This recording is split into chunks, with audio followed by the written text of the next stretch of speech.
शुरू करें? हाँ, मुझे लग रहा है टाइम हो गया है सर। केशव प्रसाद मिश्र राजकीय महिला महाविद्यालय और आई के वनस्पति विज्ञान विभाग के संयुक्त तत्वावधान में ये आयोजित है कार्यशाला, जिसमें छात्राएं जुड़ी हुई हैं। हम देख पा रहे हैं आज तीसरा दिन है, 5 तारीख को, और हमारे महाविद्यालय की छात्राओं के साथ साथ केएनपीजी कॉलेज के कुछ छात्र भी जुड़े हैं। और हमारे बीच आज के सेशन की मुख्य वक्ता डॉक्टर रश्मि सिंह मैम है, और साथ ही साथ उनके साथ श्री रवि कुमार यादव सर भी जुड़ेंगे, जो केएनपीजी कॉलेज में असिस्टेंट प्रोफेसर है वनस्पति विज्ञान विभाग में। सबसे पहले मैं अपनी प्यारी छात्राएं जो इस तीसरे दिन के वर्कशॉप में जुड़ी हुई हैं उनको शुभकामनाएं देता हूं, और हमारे केएनपीजी के छात्र उनको भी ढेर सारी बधाई, और साथ ही साथ हमारे विभागाध्यक्ष मैडम हैं ज्योत्सना मैडम, उनको भी ढेरों शुभकामनाएं। और उसके साथ साथ हमारे बीच जो मुख्य वक्ता है डॉक्टर रश्मि सिंह मैम, उनका कुछ परिचय मैं करा दूं, क्योंकि ये परिचय की मोहताज नहीं है। इसके पहले इनकी छात्राएं चूंकि जान लें, जो हमारे महाविद्यालय की छात्राएं हैं वो इनके बारे में नहीं जानती हैं, बाकी केएनपीजी के छात्र इनसे पूर्व परिचित हैं। मैडम डॉक्टर रश्मि सिंह की शिक्षा दीक्षा शुरुआत में ग्रेजुएशन और पीजी इन्होंने उदय प्रताप स्नातकोत्तर महाविद्यालय वाराणसी से किया है। ये अपने कॉलेज में भी अव्वल रही, अपने क्लास में भी इन्होंने उत्कृष्ट अंकों के साथ अपनी डिग्री प्राप्त की। तत्पश्चात इन्होंने PhD professor R S. Upadhyay sir के अंडर में सुपरविजन में इन्होंने प्राप्त किया, और बहुत सुंदर वर्क रहा इनका। और साथ ही साथ इनको यंग साइंटिस्ट अवार्ड से भी नवाजा गया इनके वर्क को देखते हुए। और इसके पश्चात ये राजकीय सेवा में असिस्टेंट प्रोफेसर के पद पे कार्यरत है। इसमें एसोसिएट के लाइन में है, एसोसिएट मैडम जल्दी हो भी जाएंगी। और करीब करीब इनका 13-14 वर्षों का शिक्षण अनुभव है राजकीय सेवा में, और साथ ही साथ रिसर्च एसोसिएट के रूप में भी इन्होंने काम किया है बनारस हिंदू विश्वविद्यालय में। तो डॉक्टर रश्मि सिंह मैम का माइकोलॉजी, फंगल पैथोलॉजी और माइक्रोबायोलॉजी के फील्ड में बहुत अच्छा काम है। हम लोग इनके जूनियर रहे हैं मैम के डिपार्टमेंट में भी, तो हम लोग इनके वर्क को भी जानते हैं। बहुत ही सुधी रिसर्चर भी रही हैं। तो आज आपको मैम को सुनने को मिलेगा बच्चों, हमारे महाविद्यालय की छात्राएं। आपको ये विभागाध्यक्ष है, वर्तमान में ये विभागाध्यक्ष है वनस्पति विज्ञान विभाग की, काशी नरेश राजकीय स्नातकोत्तर महाविद्यालय ज्ञानपुर में ये विभागाध्यक्ष है। इसके पूर्व ये लालगंज में भी थी, 2 वर्षों तक ये लालगंज में भी थी, राजकीय महाविद्यालय लालगंज मिर्जापुर में भी सेवारत थी। फिर पुनः इन्होंने जहां से अपनी राजकीय सेवा की शुरुआत की थी वहीं पे पुनः ये विभागाध्यक्ष के पद को सुशोभित कर रही हैं। इनके 15 से 20 नेशनल और इंटरनेशनल पेपर्स हैं, और कई इनके अभी जो आप ध्यान देंगी जो बुक्स आई है, मैं आपको बता दूं, जो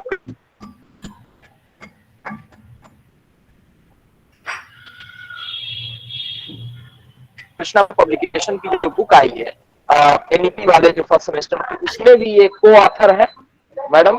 और सबसे बड़ी चीज ये है कि जो हमारे जो यंग और एक तरीके से लीडिंग रोल हैं, जो टीचर्स हैं, वे आपके बीच हो, इनसे आप पढ़ने का सौभाग्य आपको नहीं मिल पा रहा है, तो हम एक वर्कशॉप के माध्यम से आपको जोड़े और आप लोग उनको भी सुनने का, उनके कार्यों, उनके रिसर्च वर्क जानने का अवसर प्राप्त हो। तो हम पुनः मैडम का स्वागत करते हैं, अभिनंदन करते हैं आज तीसरे दिन के वर्कशॉप में। साथ ही साथ श्री रवि कुमार यादव जी हमारे बीच जुड़ेंगे, जो काशी नरेश राजकीय स्नातकोत्तर महाविद्यालय में असिस्टेंट प्रोफेसर वनस्पति विज्ञान के पद पर कार्यरत है। रवि सर अभी ज्वाइन किए हैं। ये इलाहाबाद विश्वविद्यालय, जो इलाहाबाद केंद्रीय विश्वविद्यालय है, वहाँ के छात्र रहे हैं, और ये होनहार छात्र रहे हैं वहाँ। प्रोफेसर एनबी सिंह के अंडर में इनका पीएचडी चल रहा है वर्तमान में, और इनका भी कार्य प्लांट फिजियोलॉजी के फील्ड में बहुत बढ़िया है। ये भी जुड़ेंगे आपके साथ। और दोनों लोगों का, मैडम का, डॉक्टर रश्मि सिंह मैम का और रवि सर का, दोनों लोगों का हम वनस्पति विज्ञान विभाग की तरफ से स्वागत और अभिनंदन करते हैं। बहुत बहुत स्वागत मैम और अभिनंदन। अब आगे की कार्यवाही लेक्चर के लिए मैं डॉक्टर रश्मि सिंह को इनवाइट करना चाहती हूँ। Thank you ma'am. सबसे पहले तो मैं आप सभी को जो है बधाई देती हूँ कि आपने इतने अच्छे टॉपिक पर जो है एक सर्टिफिकेट कोर्स का आयोजन किया है। निश्चित रूप से एनईपी के अंतर्गत ये जो पहली यूनिट है बच्चों के लिए वो बहुत इंपॉर्टेंट है, और सिर्फ फर्स्ट ईयर के बच्चों के लिए ही नहीं इम्पॉर्टेंट है, सेकेंड ईयर और थर्ड ईयर के बच्चों के लिए भी इम्पॉर्टेंट टॉपिक है। तो आप दोनों लोगों ने ऐसा सोचा इसको करने के लिए और इसको मूर्त रूप दे रहे हैं, इसके लिए आपको बहुत बधाइयाँ। और आपके बच्चे जो इस प्रोग्राम में शामिल हैं सीखने के उद्देश्य से, कुछ जानने के उद्देश्य से, उनको बहुत सारी बधाइयाँ। ये जो कार्यक्रम हमारा आप लोगों ने आयोजित किया है, इसमें हमारे केएनपीजी के छात्र भी जुड़े हुए हैं, छात्र छात्राएं भी शामिल होंगे। मैम के बच्चे तो मैं देख रही हूँ कि बहुत जो है एकदम बैलेंस्ड हैं, माइक सबकी ऑफ है। मैं अपने बच्चों से भी आग्रह करूंगी कि बच्चों पूरे लेक्चर के दौरान अपनी माइक्स को आप लोग भी ऑफ रखेंगे, जिससे कि कोई डिस्टरबेंस ना हो। आपको जोड़ने का उद्देश्य सिर्फ इतना है कि जो आपने पढ़ाई कर चुके हैं उसको आप एक बार फिर से रिवाइज कर सके यहाँ पर सबके साथ में। तो मैं ज्यादा समय नहीं लेते हुए जिस टॉपिक के लिए हम आज यहाँ इकट्ठा हुए हैं, जिसके लिए मुझे यहाँ पर ये मौका दिया गया है, आमंत्रित किया गया है, सीधे उसी प्रेजेंटेशन की तरफ चलते हैं। आज का जो मेरा विषय है वो मैंने चुना है बच्चों आपके लिए। मुझे मालूम पड़ा कि 2 दिनों में आप लोगों ने सीखा कि किस तरीके से जो है माइक्रोब्स को कल्चर किया आता है, कौन कौन से इंस्ट्रूमेंट हैं जिनका इस्तेमाल किया आता है, और उसके बाद आप उनको कैसे जो है ला करके अपने लैब में कल्चर करते हैं। ये कल्चर करने के बाद एक बात आती है कि आप उनको देखेंगे कैसे। देखने के लिए भी तो कोई इंस्ट्रूमेंट चाहिए, जिसको हम लोगों ने जो है कल्चर कर लिया, उसको कल्चर करने के बाद वो हमको दिखाई कैसे देगा। होप कि मेरी स्क्रीन दिखाई पड़ी होगी Jyotsna ma'am. Yes, ma'am. Now your screen is visible. Okay, thank you, ma'am. Microscoping and staining technique. Yes, ma'am. Thank you, ma'am. तो बच्चों आज हम माइक्रोब्स के कल्चर होने के बाद कल्चर कर लिया आपने, अब उनको हमको किस तरीके से देखना है, किसकी हेल्प से देखना है, इन सारी बातों को आज अपने लेक्चर में हम डिस्कस करना चाहते हैं कि हम लोग किस तरीके से इनको देखेंगे। तो जो सबसे इम्पोर्टेंट इंस्ट्रूमेंट होता है माइक्रोब्स को देखने के लिए, दैट इज अ माइक्रोस्कोप। तो माइक्रोस्कोप का पहले मीनिंग क्या है? तो आप देख पा रहे हैं स्क्रीन पे लिखा हुआ है कि micron means small and scopus means to look. Small organism को देखना है। Just a minute.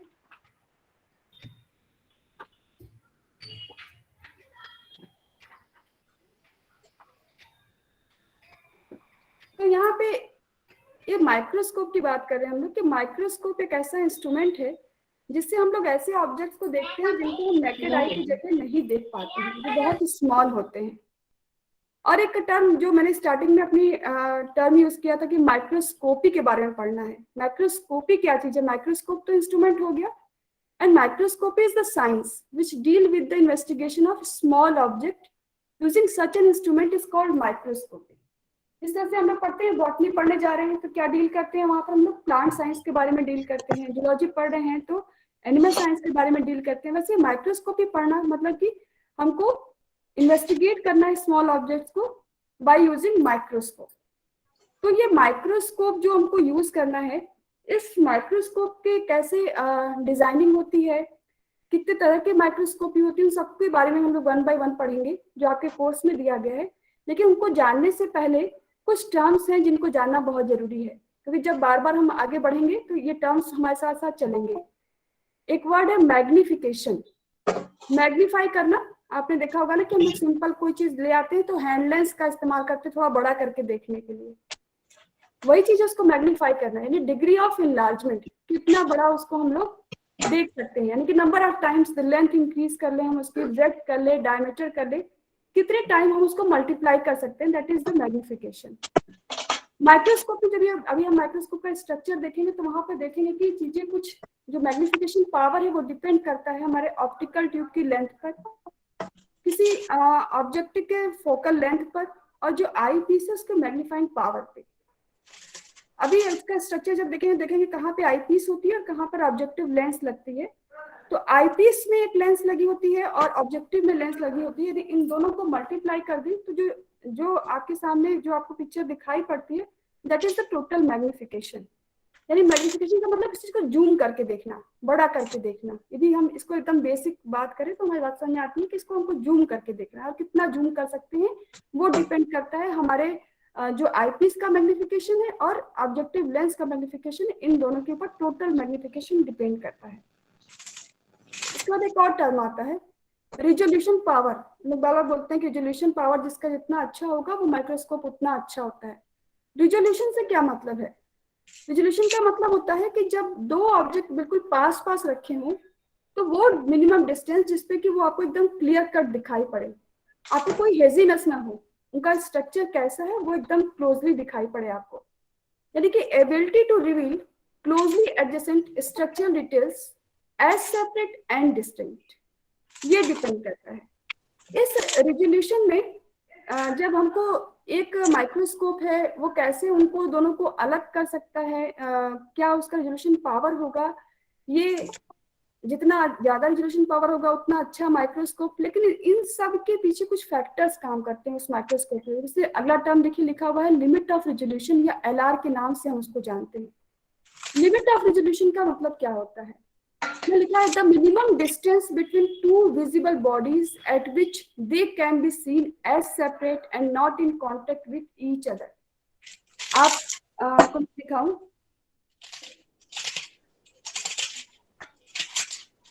यहाँ पे आप देख पा रहे हैं लिखा है लिमिट ऑफ रिजोल्यूशन को आप देखेंगे, यहाँ पे एक फैक्टर लिखा हुआ है W से दिखाया गया है वेवलेंथ, और नीचे लिखा है न्यूमेरिकल अपर्चर।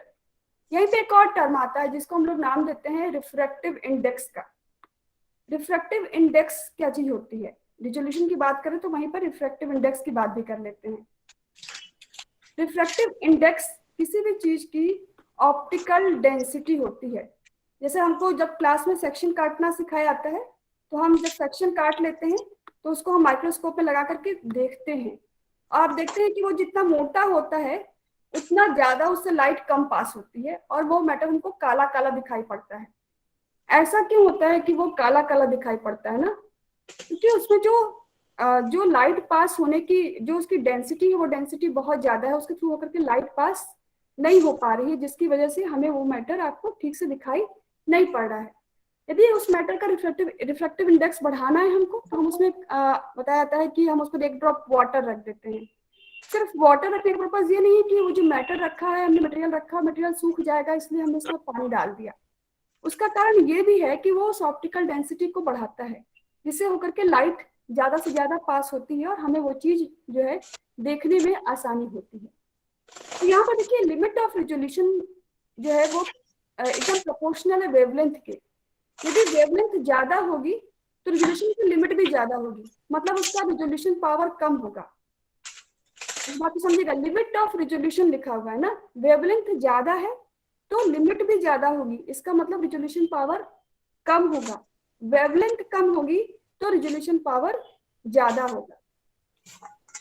और नीचे लिखा हुआ है न्यूमेरिकल अपर्चर। आपको यदि थोड़ी फिजिक्स हम लोग को पता हो, हम लोग देखते हैं कि फिजिक्स में हम लोग क्या बनाते हैं, लेंस होता है हमारा, इस तरीके का लेंस होता है जिसको हम लोग कॉन्वेक्स और कॉन्केव दो लेंस के नाम से जानते हैं।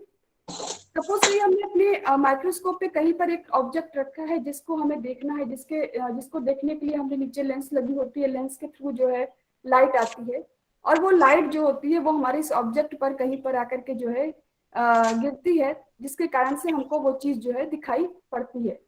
तो ये जो आप ये बीच का ये जो एंगल देख पा रहे हैं ना, ये जो एंगल देख पा रहे हैं एंगल होता है न्यूमेरिकल अपर्चर। देखो मेरा क्लास चल रहा है। तो ये जो न्यूमेरिकल अपर्चर है, इस न्यूमेरिकल अपर्चर की को यदि इस ऑब्जेक्ट को हम और पास ले आए तो ये आप देखेंगे कि ये जो एंगल बन रहा था ये एंगल और बड़ा हो जाएगा, यानी ये अपर्चर और बड़ा हो जाएगा। तो जितना बड़ा अपर्चर होगा उसका रिजोल्यूशन पावर उतना ज्यादा होगा। कि आप देख रहे हैं कि यहाँ पर जो फॉर्मूला लिखा हुआ है, इस फॉर्मूला में लिमिट ऑफ रिजोल्यूशन जो है वो इनवर्सली प्रोपोर्शनल है न्यूमेरिकल अपर्चर के। होप कि आपको मेरी बात समझ में आ रही होगी। यस मैम, समझ में आ रहा है। ओके बच्चे, तो यहाँ पे कुल मिला के बात ये कहना चाह रहे थे कि जो ये टर्म्स अभी हम लोग जब माइक्रोस्कोपी में धीरे धीरे घुस जाएंगे तो हम बात करेंगे आपकी किसका रिजोल्यूशन पावर ज्यादा है, रिफ्रैक्टिव इंडेक्स ज्यादा है या न्यूमेरिकल अपर्चर बड़ा है, तो उससे क्या मतलब है, कैसे वो डायरेक्टली रिलेटेड है माइक्रोस्कोपी से। कि रिजोल्यूशन पावर ज्यादा होने के लिए हमें क्या चीज चाहिए कि वेवलेंथ कम हो, न्यूमेरिकल अपर्चर बड़ी चाहिए जिससे कि रिजोल्यूशन पावर उसका हम बढ़ा सकते हैं। ठीक है। और रिफ्रैक्टिव इंडेक्स मैंने कहा कि हम लोग जब रिफ्रैक्टिव इंडेक्स का मतलब कि उससे जो सैंपल हमने यूज किया उस सैंपल से कितनी लाइट होकर के पास हो सकती है। ये देखिए यहाँ पर दो तरह के हम लोगों ने जो है लेंस, अभी इसके पहले लेंस की बात की कि हम लोग कॉन्वेक्स लेंस और कॉन्केव लेंस को इस्तेमाल करते हैं।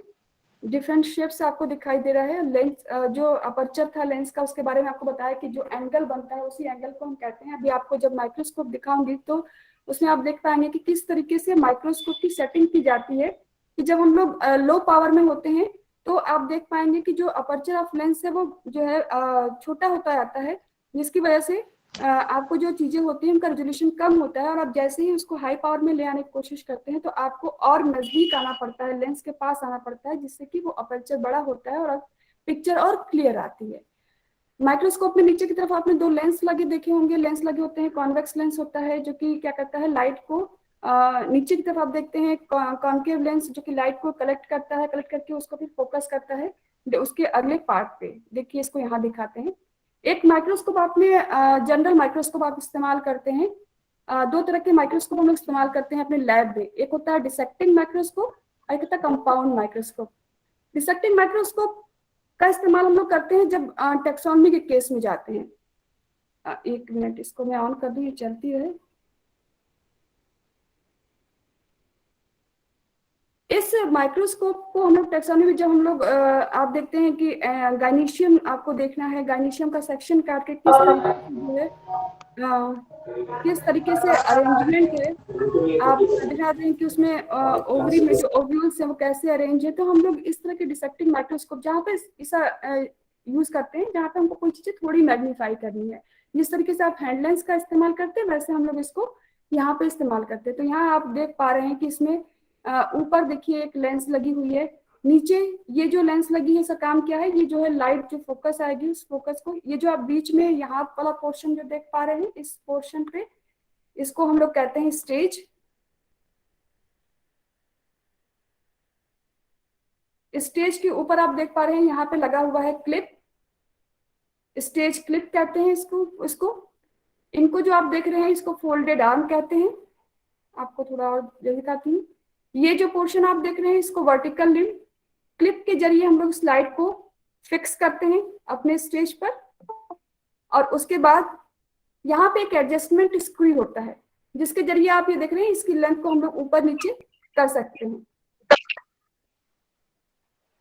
ये स्टैंड जिससे आप इसको पकड़ के कहीं आपको रखना होता है तो उसको हम उठाते हैं, रखते हैं वहां पर उसको। नीचे बेस।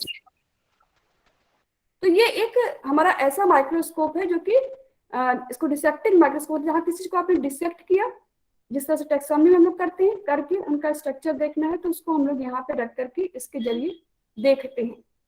दूसरा माइक्रोस्कोप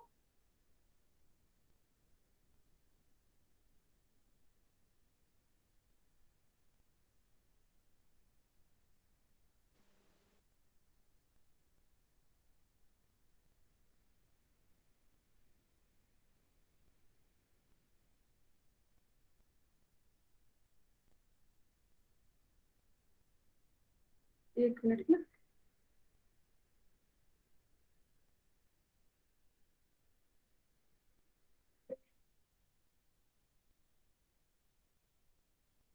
दूसरे माइक्रोस्कोप की इसकी बात कर रहे हैं जिनको आप लोग जनरली जो है इस माइक्रोस्कोप को हम लोग अपने आपके क्लास में प्रैक्टिकल में आपको दिया जाता है। प्रैक्टिकल में हम इन माइक्रोस्कोप की स्टडी करते हैं, इनको बोलते हैं कंपाउंड माइक्रोस्कोप। इस माइक्रोस्कोप में सबसे ऊपर आपको दिखाई पड़ रहा है आई पीस। इस आई पीस में आप देख पा रहे हैं कि एक जो है इसमें भी लेंस लगी हुई है, और इस पर आप देख पा रहे हैं यहाँ लिखा हुआ है, एक छोटा सा मार्क बना इस पर लिखा हुआ है 10x। थोड़ा सा 10x का मतलब होता है 10 गुना मल्टीप्लाई करने की क्षमता। यहीं से हम जो है लगा करके इसको अपनी आंख को इस पे रखते हैं और यहाँ से हम इसको देख पाते हैं। ये जो पोर्शन आपको दिखाई पड़ रहा है इसको बोलते हैं बॉडी ट्यूब। ये जो आपको जिस पर दोनों लेंस फिट है इनको हम लोग कहते हैं रिजॉल्विंग नोज पीस कहते हैं। इस रिजॉल्विंग नोज पीस में हमारे ऑब्जेक्टिव लेंस लगे होते हैं जो डिफरेंट डिफरेंट पावर्स के होते हैं, कोई लो पावर का होता है और कोई हाई पावर का होता है। इसमें आप देखिए रिजॉल्विंग नोज पिन लिखा था क्योंकि इनको हम घुमा सकते हैं, घुमा करके इनको हमको सेट करना होता है। एक देखिए हाई पावर लेंस लिखा है और दूसरा लिखा हुआ है लो पावर लेंस। जिस तरीके से आपने रिफ्लेक्टिव माइक्रोस्कोप में देखा कि वहां पर एक स्टेज था, यहाँ पे भी एक स्टेज है जिसको हम लोग स्टेज के नाम से जानते हैं। उसके ऊपर 2 क्लिप लगी होती है जिनके जरिए हम अपनी स्लाइड को फिक्स करते हैं। नीचे आप देख पा रहे हैं कंडेंसर। कंडेंसर का काम क्या होता है? लाइट को कंडेंस करके ऑब्जेक्ट तक पहुंचाना। ऑब्जेक्ट क्या होगा? हमारा सैंपल जिसका सेक्शन हमने काटा होगा। ये है आइरिस डायफ्राम। अभी इसके नीचे आप देख पाएंगे कि यहीं पर ये यहाँ पे 2 तरह के एडजस्टमेंट नॉब लगे हुए हैं। एक को कोर्स एडजस्टमेंट नॉब कहते हैं और दूसरे को फाइन एडजस्टमेंट नॉब कहते हैं। इन दोनों की हेडिंग को मुझे देखिए, जिसको ऑब्जर्व कर रहे होंगे देखने के लिए हम इसका इस्तेमाल करते हैं।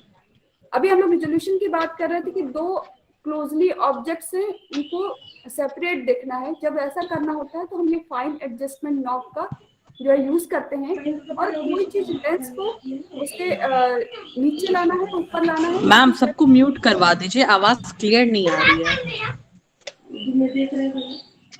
Yes ma'am. एक मिनट वेट करो बच्चों। नो प्रॉब्लम बच्चों, now you all are muted. मैं कंटिन्यू करूं मैम? सभी हाँ यू कंटिन्यू। सभी बच्चे अपना माइक म्यूट करेंगे। तो microscope have both pores.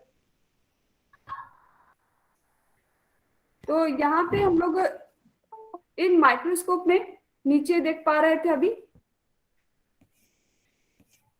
Knob की बात कर रहे थे, किस तरीके से ये नॉब जो है वर्क करता है। अब यहाँ पे हम देखते हैं कि देखिए किस तरीके से जो है, नीचे आपने लेंस देखा, ये लेंस को हम लोग पहले लाइट के पास ले आते हैं ताकि इसमें प्रॉपर लाइट पड़े। ये जो लाइट होगी, ये लाइट यहाँ से होकर के, जो आपने यहाँ पर कंडेंसर देखा था, कंडेंसर के जरिए होते हुए आप देखिए ऊपर यहाँ पे हमारा ऑब्जेक्ट लगा है, स्लाइड लगी है। इस स्लाइड के ऊपर जो है हमारा लाइट जाएगा और वहीं से रिफ्रैक्टिव इंडेक्स जो है, जितना बढ़िया रिफ्रैक्टिव इंडेक्स होगा उतना अच्छा हमको मटेरियल दिखाई पड़ेगा। ये देखिए, इसको हम लोग यहाँ से जो इसका हैंडल दिखाई पड़ रहा है उसके जरिए हम इसको ऊपर नीचे कर सकते हैं। अपने आईज के पास ले आना हो, सेट कर सकते हैं उसको। मैंने आपको एडजस्टमेंट नॉब के बारे में बता दिया था। क्लिप को देखिए, क्लिप को रखा गया है जिस तरह से कि अपनी स्लाइड को फिक्स करना है। हमने बात की थी आपसे कि जो रिजोल्यूशन होगा वो डिपेंड करता है कि आईपीस का जो मैग्नीफाइंग पावर है और हमारा जो ऑब्जेक्टिव लेंस है, इन दोनों को मल्टीप्लाई करने पर हमें जो मैग्नीफाइंग पावर मिलेगा उतना मैग्नीफाई होकर के हमको इमेज दिखाई पड़ेगी। तो यहाँ पर आप देखिए, ये जो हमारा अभी आपने ऊपर देखा था 10x लिखा था, नीचे देख रहे हैं आप जो यहाँ रिजोल्यूशन पावर लिखे हुए हैं। हम लोग जनरली यूज करते हैं लैब में 10x का होता है और दूसरा होता है 20x का। तो 10x में आप जब करते हैं तो उसको हम बोलते हैं लो पावर बोलते हैं, 10x और 40x। तो 10 और 10 मल्टीप्लाई कर दिए तो 100x, यानी 100 गुना आपको वो मल्टीप्लाई करके मैग्नीफाई करके आपको इमेज दिखाएगा। अब देखिए, जब हमको हाई पावर में ले जाना होगा तो हाई पावर में ले जाने के लिए हमको जो है उसको और नीचे लाना पड़ता है। मैंने कहा आपसे कि न्यूमेरिकल अपर्चर का बड़ा होना आवश्यक है मैग्नीफाई करने के लिए चीजों को। तो वो चीजें जब आप हाई पावर में जाएंगे तो आपको कोर्स एडजस्टमेंट नॉब के जरिए उस हाई पावर की लेंस को और नीचे लाना पड़ेगा, जिससे वो चीज आपको क्लियर कट दिखाई पड़े। ये आपको दिखाई पड़ रहा है इस वीडियो में। देखिए, ये रिजॉल्विंग नोज पिन था जिसके जरिए हम अपने लेंसेज को घुमाते हैं। आप देखेंगे यहाँ पर एक नॉच बनी होती है, जैसे वो उस जगह पहुंचता है तुरंत जाके वहां पर आपको एक आवाज सुनाई पड़ेगी हल्की सी, उससे वो वहां पर फिट हो जाता है वो नॉब। तभी आपको आपका जो सारे लेंसेज है वो एक लाइन में आएंगे और कोई भी चीज हमें दिखाई पड़ेगी। ये तो हो गया इस माइक्रोस्कोप की वर्किंग के बारे में। अब ये तो सिंपल माइक्रोस्कोप के बारे में हमने बात किया। ये लाइट माइक्रोस्कोप है। कंपाउंड माइक्रोस्कोप जो था वो हमारा लाइट माइक्रोस्कोप था, वो किस तरीके से उसकी फंक्शनिंग होती है जिसको हम लैब में यूज करते हैं। आपके कोर्स में एक और माइक्रोस्कोपी दी हुई है, that is the phase contrast microscopy. कि फेज कंट्रास्ट माइक्रोस्कोपी क्या चीज है? एक्चुअली ये भी ऑप्टिकल टेक्निक पर ही बेस्ड है। ये माइक्रोस्कोपी भी जो है हमारा, जिस तरीके से अभी आपने देखा था कंपाउंड माइक्रोस्कोप के बारे में आपने सुना, वैसे ही ये भी बेस्ड है। एक मिनट,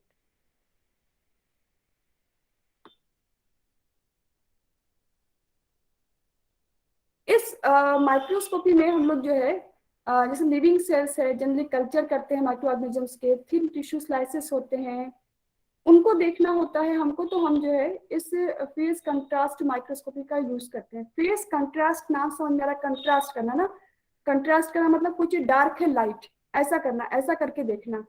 ये देखो ये किस इस इंस्ट्रूमेंट का एक जो है, जिस तरीके से लाइट माइक्रोस्कोप को आपने देखा वैसे यहाँ पर एक फेस कंट्रास्ट माइक्रोस्कोप कॉन्फ़िगरेशन किया गया है। आपने वहां पे देखा था कि वहां पे हमारे पास ऑब्जेक्टिव लेंस थे, स्टेज था और स्टेज के नीचे एक लेंस लगी हुई थी सिंपल। लेकिन यहाँ पर आप देखेंगे कि इसमें हमें नीचे की तरफ दो कंडेंसर भी मिल रहे हैं, ठीक है, और ऑब्जेक्टिव लेंस के ऊपर आपको एक जो है एक और प्लेट मिल रही है जिसका नाम है फेस प्लेट।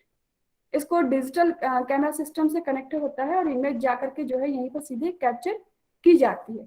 ये कंडेंसर जो लिखा हुआ है, मैं दो कंडेंसर का इस्तेमाल किया है। दो कंडेंसर क्या चीज है इनको देखते हैं।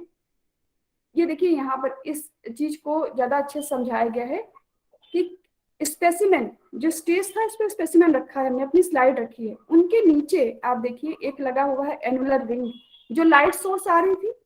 अभी आपने जो लाइट माइक्रोस्कोप देखा उसमें जो लाइट सोर्स का एक लेंस लगा हुआ था, उसके ऊपर देखिए आप लगा हुआ है एक एनुलर रिंग लगी है, और इस एनुलर रिंग के जरिए होकर के जब हमारा कंडेंसर से लाइट पहुंचती है कहाँ पर, स्पेसिमेन के पास, फिर ऑब्जेक्टिव लेंस में, और वहां से फिर एक फेज रिंग के जरिए होते हुए तब जाती है जहां पे उसको जो है कैप्चर किया जाता है, उस फोटो को कैप्चर किया जाता है। तो किस तरीके से ये इस लाइट को और एनहांस कर रही है उसको देखते हैं, उस सिस्टम को समझने की कोशिश करते हैं।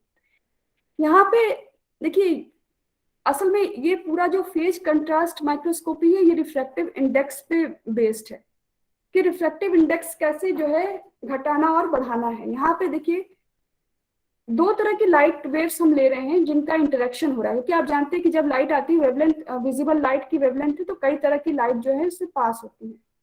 यदि दो तरह की लाइट वेव्स जो है वो इंटरफेरेंस करें एक साथ तो दो तरह की वेव्स बन के आती हैं। एक होती है कंस्ट्रक्टिव इंटरफेरेंस और दूसरा होता है डिस्ट्रक्टिव इंटरफेरेंस। यहाँ पे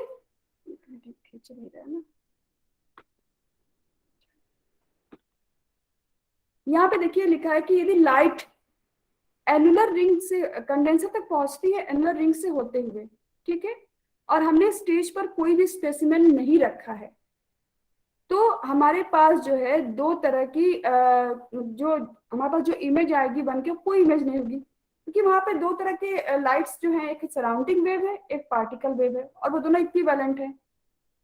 जो जा रहा था वही पास हो रहा है, कुछ भी जो है उसके बीच में कोई ऑब्जेक्ट है ही नहीं कि जो उस लाइट को एब्जॉर्ब कर सके या स्कैटर कर सके, तो हमें कोई भी इमेज नहीं मिलती है।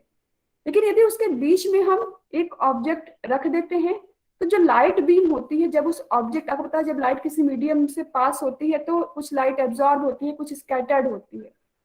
वही चीज यहाँ पे भी है कि हमने जब इस पहले केस में हमने कोई भी स्पेसिमेन नहीं रखा तो हमें किसी भी तरह की इमेज नहीं मिली, क्योंकि जो सराउंडिंग वेव थी वही पार्टिकल वेव के इक्वल थी, जो लाइट आई वही लाइट निकल गई। लेकिन यहाँ पर देखिए जब हमने स्पेसिमेन डाल दिया है तो हमारे पास दो तरह के वेव्स आ रहे हैं, एक तो सराउंडिंग वेव और दूसरा डिफ्रैक्टिव जो उसके जरिए होकर के डिफ्रैक्ट हो रहे हैं। इससे हम दो तरह की चीजें निकाल सकते हैं।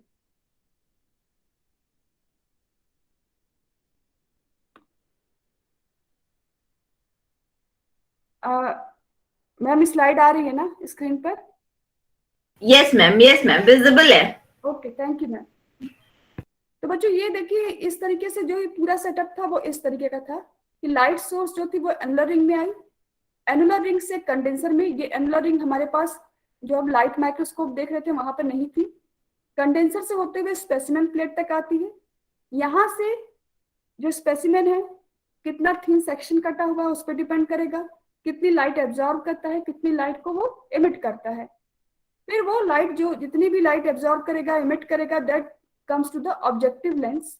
और ऑब्जेक्टिव लेंस के बाद आप एक और देख पा रहे हैं यहाँ पर जो रिंग बनी है that is the phase ring. ये जो फेज रिंग है, अब ये फेज रिंग जो होगी ये इंपॉर्टेंट रोल प्ले करेगी हमारे इमेज को बनाने में।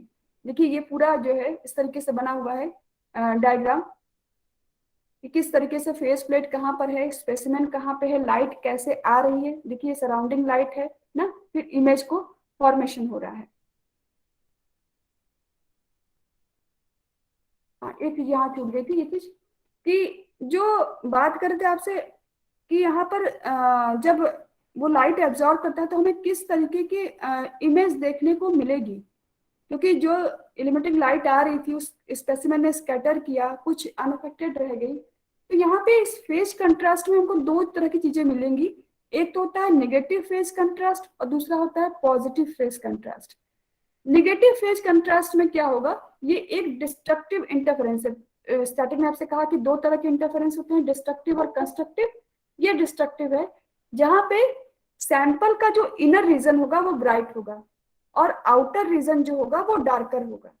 ठीक है, समझिए हमने एक स्टेम का सेक्शन काटा है और उसको जो है उस वहां पर लगा दिया, या हम बैक्टीरियल सेल को देखना चाह रहे हैं, तो जो सेल के अंदर का पोर्शन दिखाई पड़ेगा आपको वो ब्राइट कलर का होगा, जबकि उसकी जो बाउंड्री होगी वो आपको डार्कर कलर की दिखाई पड़ेगी। बाउंड्री के आसपास की जो चीजें होंगी वो आपको डार्कर कलर की दिखाई पड़ेंगी। पॉजिटिव फेज कंट्रास्ट में जस्ट इसी का उल्टा होता है, वहां पे जो इनर रीजन होता है सैंपल का वो डार्कर होता है, जबकि आउटर रीजन जो होता है वो सैंपल का वो ब्राइट कलर का होता है। तो इस तरीके से फेज कंट्रास्ट का मतलब ही हुआ कि दो तरीके के आपको जो है इसमें इमेज के लिए आप कर सकते हैं कोशिश, एक होता है नेगेटिव और दूसरा होता है पॉजिटिव या डिस्ट्रक्टिव इंटरफेरेंस और कंस्ट्रक्टिव इंटरफेरेंस, जिसके जरिए हम जो है जो चीज देखना चाह रहे हैं। जबकि ये फैसिलिटी हमारे पास लाइट माइक्रोस्कोप में नहीं थी। लाइट माइक्रोस्कोप में हम एक सिंपल जो लाइट आ रही थी उस लाइट को हमने सिर्फ मैग्नीफाई किया और मैग्नीफाई करके हमने उस चीज को देख लिया। जबकि अभी क्या हो गया, इसमें फायदा में क्या हो गया कि यहाँ पे जो हाईली ट्रांसपेरेंट ऑब्जेक्ट होंगे वो भी विजिबल होते हैं। आप जो हाईली ट्रांसपेरेंट है तो हम उसको ले जाते हैं, यदि ट्रांसपेरेंट है तो हम उसको जो है हमारा पॉजिटिव जो पॉजिटिव फेज कंट्रास्ट माइक्रोस्कोपी है उसमें जाएं, जिससे कि अंदर का फील्ड जो होगा वो डार्क हो जाएगा, वो हमें दिखाई पड़ेगा। जैसे यहाँ पे देखिए कि यदि इंटरसेलुलर कंपोनेंट्स को हमको देखना हो हाई रेजोल्यूशन में, जैसे माइटोकॉन्ड्रिया है, क्रोमोसोम है, तो हम इस माइक्रोस्कोपी का इस्तेमाल बहुत अच्छे तरीके से कर सकते हैं। एक आपके कोर्स में एक और माइक्रोस्कोपी है, that is the electron microscopy. अभी हम ये जो दोनों तरीके देखे वो दोनों तरीके जो है लाइट माइक्रोस्कोपी का एग्जांपल था। यहाँ पे जो हम देख रहे हैं ये इलेक्ट्रॉन माइक्रोस्कोपी में वहां पे लाइट सोर्स था, यहाँ पे इलेक्ट्रॉन सोर्स है जिसके जरिए हम किसी चीज को एग्जामिन करेंगे। अभी जब मैंने रेजोल्यूशन पावर की बात की तो वहां आपको बताया कि जितना बड़ा वेवलेंथ होगा रेजोल्यूशन पावर उतना कम होगा, तो हम कोशिश करते हैं कि वेवलेंथ कम रखी जाए जिससे कि रेजोल्यूशन पावर बढ़े। यहाँ पे आप इलेक्ट्रॉन्स को देखेंगे तो इलेक्ट्रॉन्स जो है, इलेक्ट्रॉन्स का जो रेजोल्यूशन पावर होता है वो बहुत कम होता है, जिसकी वजह से जो इलेक्ट्रॉन्स होते हैं उनका वेवलेंथ बहुत कम होता है, जिसकी वजह से रेजोल्यूशन पावर इनका बहुत ज्यादा होता है। तो इसीलिए जब किसी चीज को हाई रेजोल्यूशन में देखना होता है तो हम इलेक्ट्रॉन माइक्रोस्कोपी का इस्तेमाल करते हैं। दो तरह की इलेक्ट्रॉन माइक्रोस्कोपी होती है बेटा, एक होती है ट्रांसमिशन इलेक्ट्रॉन माइक्रोस्कोपी और दूसरी होती है स्कैनिंग इलेक्ट्रॉन माइक्रोस्कोपी।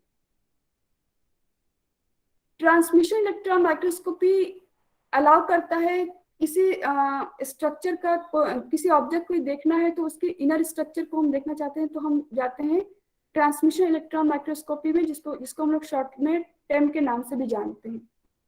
और यदि किसी को हमको उसका सरफेस देखना है, मॉलिक्यूल को कैसे मॉलिक्यूल एग्रीगेट हुए हैं उनके बारे में जानना है तो हम सेम में जाते हैं, स्कैनिंग इलेक्ट्रॉन माइक्रोस्कोप जानते हैं। यानी कि टेम और सेम जो है वो हमारे इलेक्ट्रॉन माइक्रोस्कोपी के टाइप है।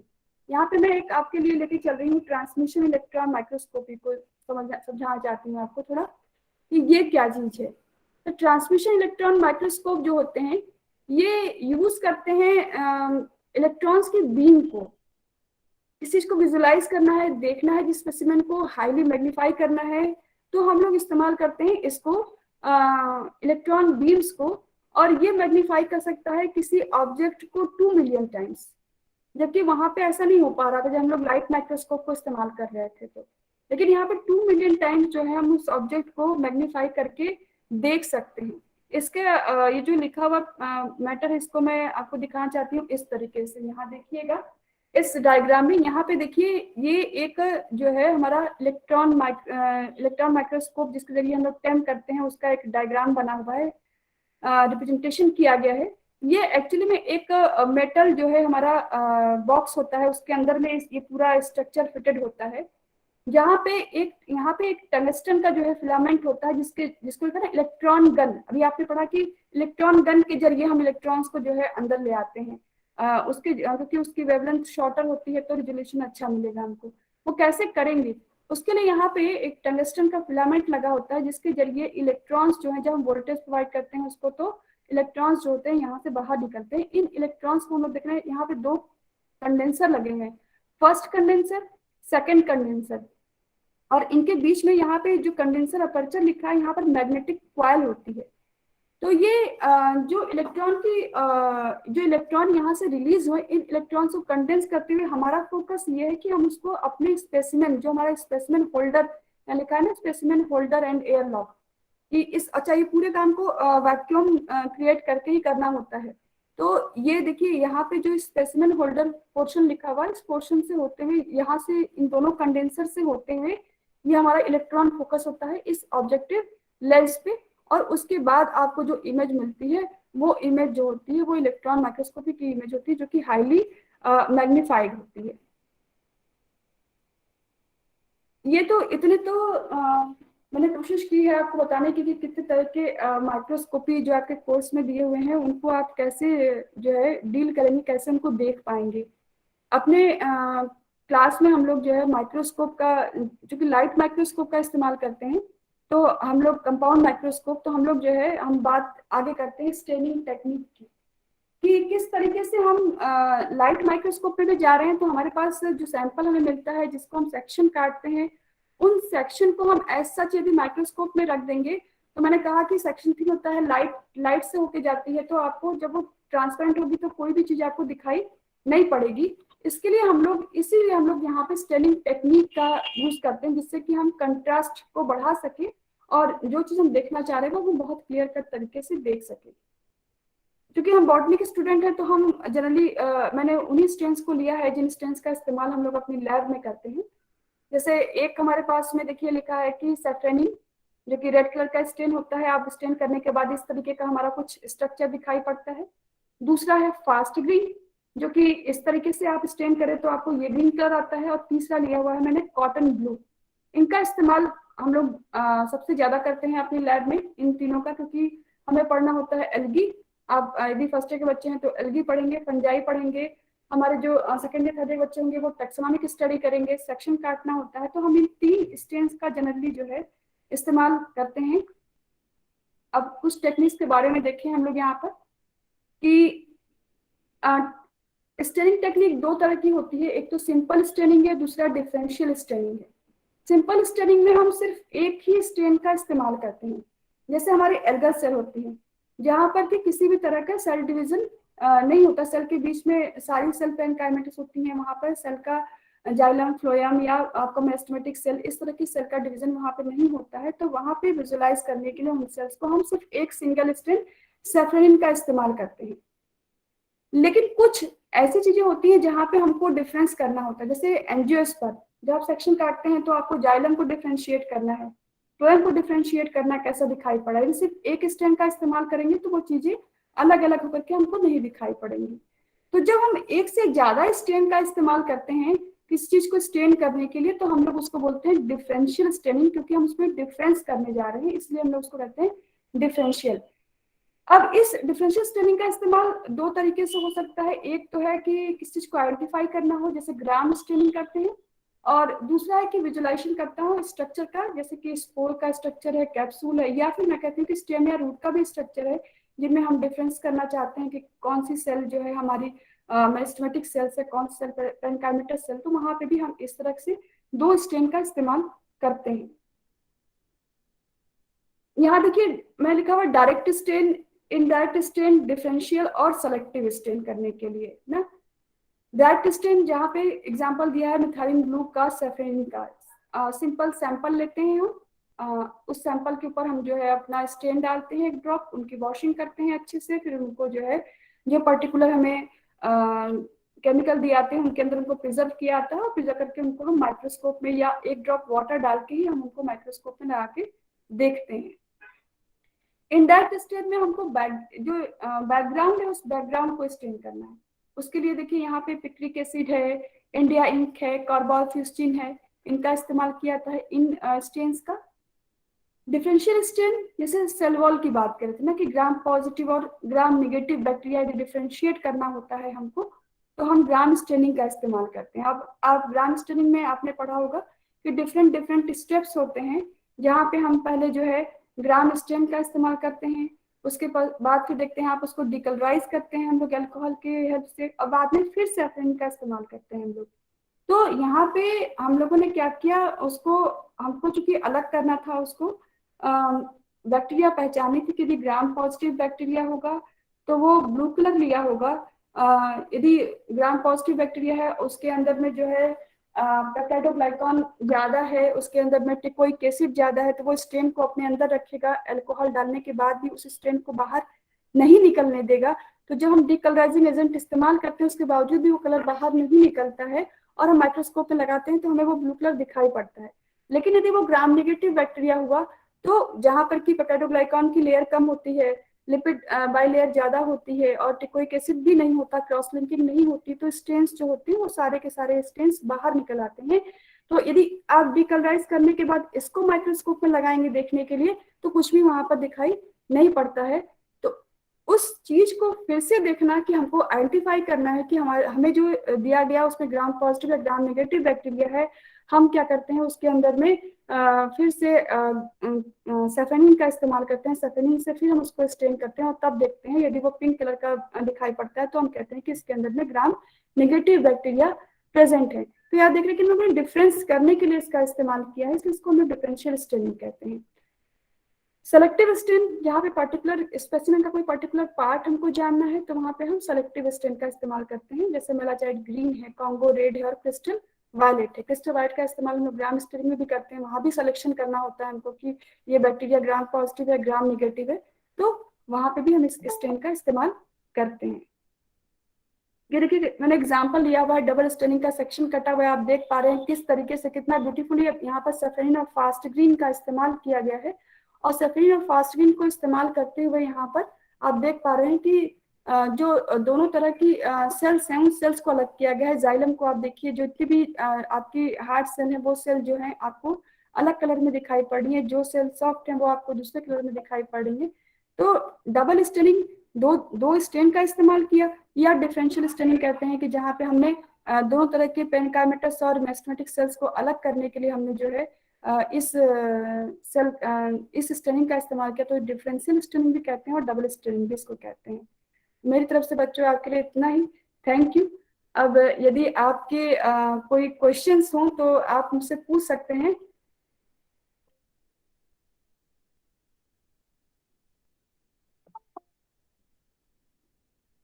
होपफुली मेरी बात आपको समझ में आई होगी। ज्योत्सना मैम,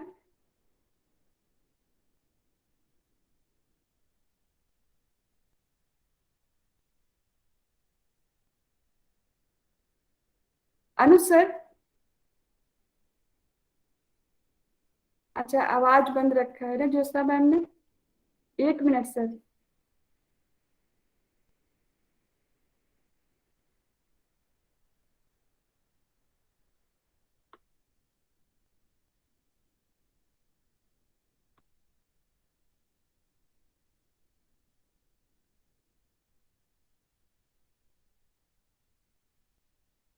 अनु सर अब आप अपने आप को अनम्यूट। हाँ आवाज आ रही है जी जी जी। स्टूडेंट्स अगर आपको कोई क्वेरीज हो, कोई क्वेश्चंस हो तो हमारे बीच डॉक्टर रश्मि मैम हैं और उन्होंने बहुत सुंदर माइक्रोस्कोपी पे अपना लेक्चर दिया है। तो छात्राएं और अगर जो छात्र हमारी आवाज सुन रहे हैं उनके भी कोई क्वेरीज हो तो आप पूछ सकती हैं। So this is open for discussion. Ma'am हमारे बीच हैं, तो अगर आपके मन में कोई क्वेरीज हो माइक्रोस्कोपी और इंस्ट्रूमेंट से रिलेटेड तो आप पूछ सकते हैं। बहुत ही इम्पोर्टेंट टॉपिक बच्चों, और मतलब कहाँ तक, मतलब नेट एग्जामिनेशन तक से क्वेश्चन आते हैं इसमें, इसलिए आपको कहीं पे भी डिफिकल्टी अगर हो रही हो तो आप मैम से पूछ सकती हैं। मुझे लगता है मैम बच्चे, मैं अपनी तरफ से कहना चाहूंगी मैम ने इतना बढ़िया एक्सप्लेनेशन दिया है कि कोई ऐसा लूप होल छोड़ा ही नहीं कि पूछा जाए। बहुत ही अच्छा एक्सप्लेनेशन। मैम अपने गोल्ड मेडलिस्ट रही हैं और मैं अपने बैच की गोल्ड मेडलिस्ट रही हूँ और डीपीटी स्टार कॉलेज की कोऑर्डिनेटर भी हैं। साथ ही साथ मैम यंग साइंटिस्ट का अवार्ड भी जीत चुकी हैं। मैम की मतलब कितनी तारीफ की जाए, कहा नहीं जा सकता। हर क्षेत्र में बहुत ही अच्छा परफॉर्मेंस मैम का, और अपने यहाँ की डिफरेंट कमिटीज में अच्छी कोऑर्डिनेटर भी हैं डिफरेंट मेन कमिटीज में। मैम के 13 नेशनल और इंटरनेशनल पेपर जो है पब्लिश हो चुके हैं। कई सारे बुक चैप्टर्स भी हैं मैम के।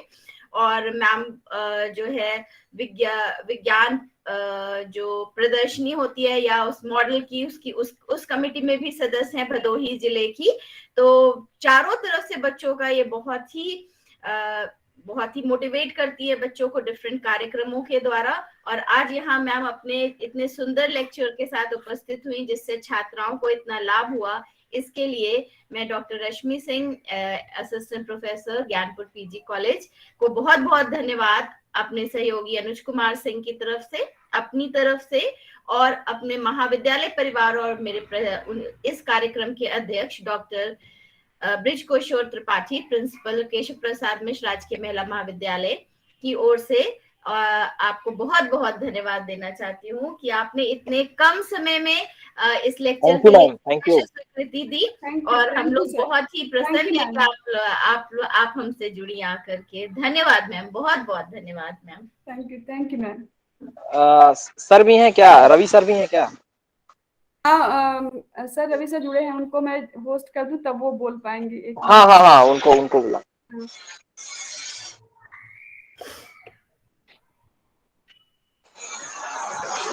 छात्राएं सेशन में जुड़ी रहेंगी क्योंकि अभी मैम के लेक्चर के बाद डॉक्टर रवि कुमार यादव सर का भी लेक्चर है। तो वो भी ज्ञानपुर पीजी कॉलेज में असिस्टेंट प्रोफेसर हैं वनस्पति विज्ञान विभाग में।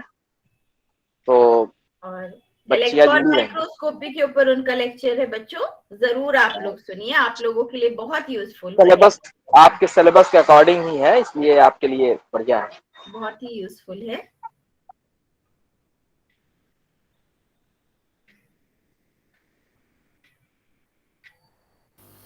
हेलो, नहीं वो कनेक्ट कर रही है मैम को शायद अभी। रवि सर आप अपने माइक अनम्यूट कर सकते हैं, अब आपकी माइक अनम्यूट हो हाँ गई। मैम, आवाज जा रही है? जी हाँ, जी सर, जी सर, आवाज आ रही है। आप दिखाई नहीं दे रहे बस। मैम वो थोड़ा सा लैपटॉप की वजह से हो सकता है ना दिखाई दे रहा हो। प्रोजेक्ट करेंगे तो हो सकता है आए।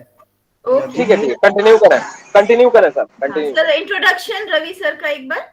हाँ, रवि सर, बच्चे ध्यान दें, रवि कुमार यादव सर जो है असिस्टेंट प्रोफेसर के पद पे कार्यरत हैं काशी नरेश स्नातकोत्तर महाविद्यालय ज्ञानपुर में। और उनकी शिक्षा दीक्षा जो ग्रेजुएशन और पोस्ट ग्रेजुएशन वगैरह किया है उन्होंने, वो इलाहाबाद केंद्रीय विश्वविद्यालय से किया है। और इस समय वो प्रोफेसर NB सिंह सरकंडन PhD कर रहे हैं और काफी अच्छा काम है उनका। और अभी राजकीय सेवा में उन्होंने शुरुआत किया है काशी नरेश राजकीय स्नातकोत्तर महाविद्यालय से। तो हम उम्मीद करते हैं कि सर का लेक्चर बहुत ही सुंदर होगा। और हम अपनी छात्राओं से अनुरोध करेंगे कि सर के लेक्चर के दौरान अपने माइक को म्यूट रखेंगी, जिससे उनके लेक्चर को, हाँ प्लीज बच्चे थोड़ा ध्यान देंगे, आप लोग कोऑपरेट करें और आप लोग माइक को म्यूट रखेंगे। Okay sir, welcome sir, welcome Ravi sir. Thank you sir.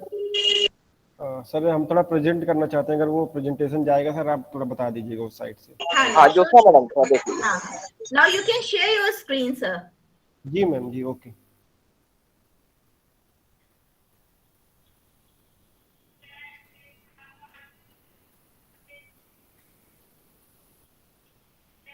Ma'am दिख रहा है स्क्रीन? नहीं अभी नहीं, you didn't share your screen right now. अभी नहीं दिखाई दे रहा सर।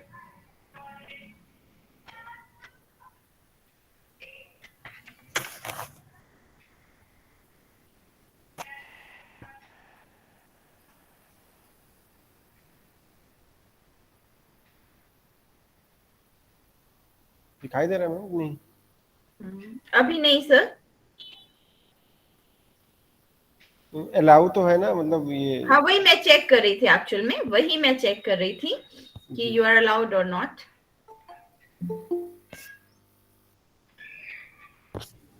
सर आप मीटिंग होस्ट हैं तो आपको अलाउ होगा सर। हाँ एक बार मैं फिर डिस्कनेक्ट करके कनेक्ट करें क्या? हाँ बिल्कुल बिल्कुल sir, you can connect again. Okay.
Ma'am अब दिखाई दे रहा है?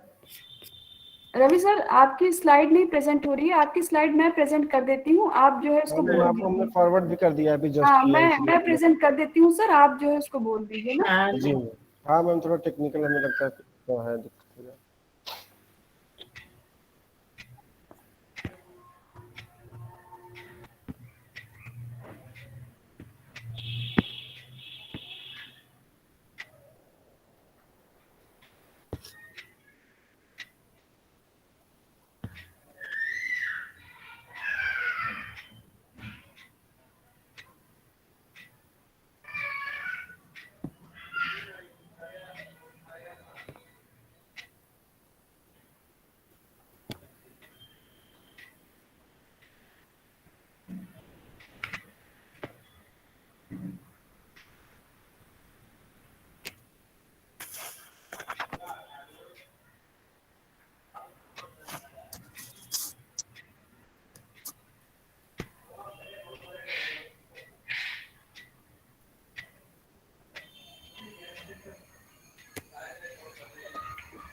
Yes, Ravi sir. Now your screen has been shared.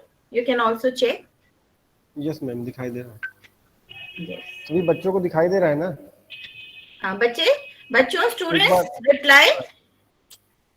अब आपको दिखाई दे रहा है स्क्रीन? एक बार मैम कंफर्म हो जाए बच्चों से। हाँ, नहीं sure. Actually, but students are not allowed to unmute themselves. Yes sir, ma'am. Yes ma'am, दिख रहा है।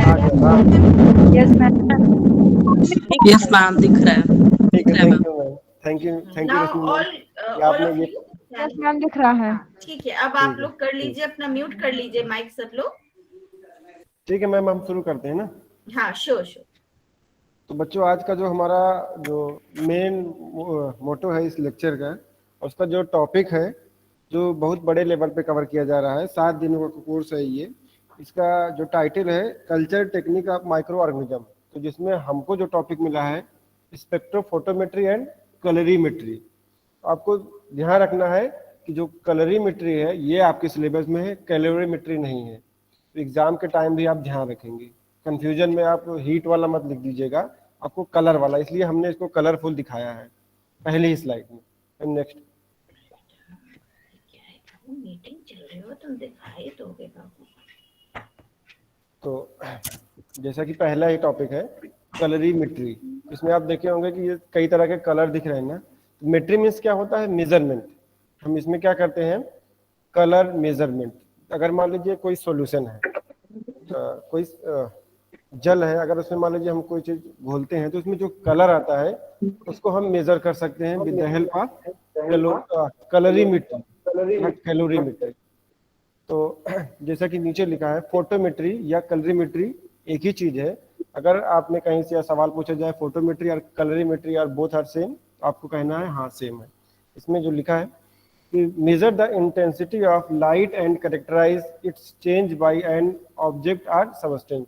तो जो सबस्टेंस या जो भी चीजें उसमें घुली हुई है, जो कलर है, उसको हम मेजर करते हैं कलरीमेट्री की सहायता से।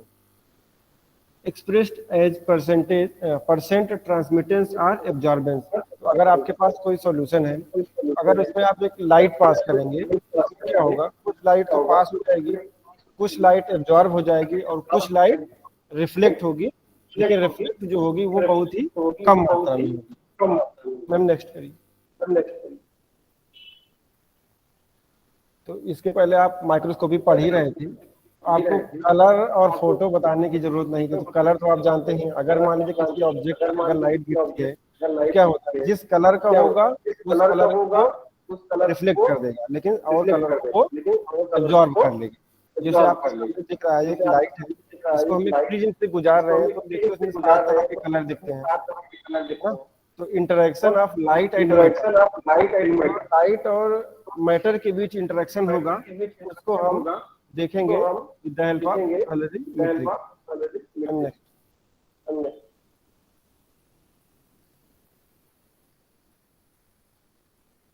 तो लाइट को जब मेजर करते हैं फोटॉन कहते हैं, एनर्जी पैकेट्स कहते हैं। इसमें देखो रश्मि मैम, आप अपना माइक म्यूट कर लीजिए, इको हो रहा है। हो रहा हाँ है। मैडम थोड़ा अच्छा सा, अच्छा। हाँ मैडम थोड़ा आपको देखना है कि 1 मिनट मैम ना।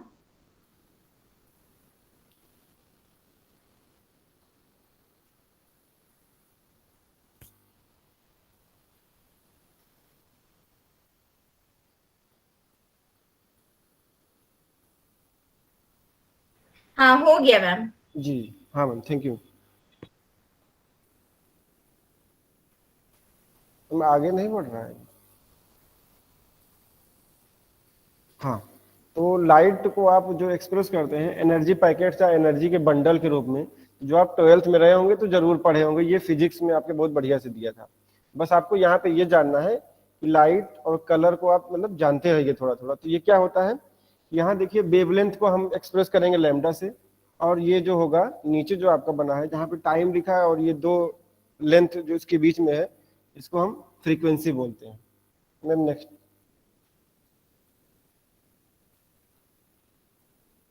तो एक बहुत ही कॉमन फार्मूला आप पढ़े होंगे, E बराबर एच न्यू है, लेकिन हमने यहाँ पे इसे गामा से रिप्रेजेंट किया है। तो E बराबर एच गामा, तो गामा को जब हम लिखते हैं तो C अपान लैम्डा लिखते हैं ना।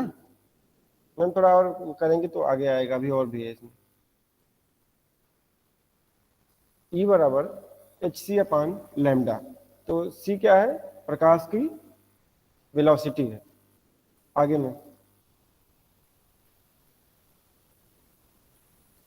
तो C क्या है, ये कांस्टेंट रहेगा, और मैम करते रहेंगे आता रहेगा वो। लैम्डा आपको बता चुके हैं वेवलेंथ है। अब आपको ये करना है कि ट्रांसमिटेंस क्या है। मैम आप क्लिक करते रहेंगे तभी पूरा आएगा, वो पूरा क्लिक कर दिए। ट्रांसमिटेंस क्या है कि जब आप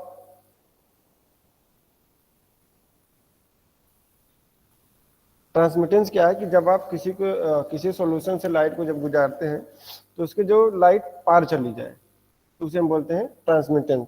इसको जो हम रिप्रेजेंट करते हैं, मान लीजिए आपके पास अगर कोई सॉल्यूशन है उससे हम लाइट गुजारेंगे तो पहले क्या होगा, उसमें ये जो I0 लिखा है ये ज्यादा होगा, फिर इसके बाद जो गुजर जाएगा तो ये हम इसको लिखेंगे I से, फिर इसको हम T इक्वल टू ट्रांसमिटेंस, तो इसको हम क्या करेंगे I अपान I0। मैम थोड़ा आगे और क्लिक करिए। नीचे मैम हमको नहीं दिखाई दे रहा है नीचे क्या लिखा है। हाँ, परसेंटेज ट्रांसमिटेंस को जब हम करेंगे तो T इंटू 100, ठीक है। तो आपका इससे ट्रांसमिटेंस कितनी लाइट ट्रांसमिट हुई। Ma'am next.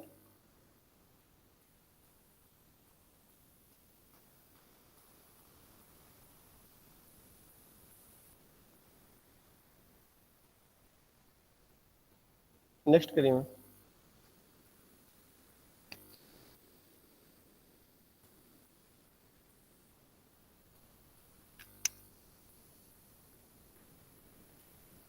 अब आप इसमें दो बहुत ही फेमस लॉ हैं, लैम्बर्ट लॉ और bears law.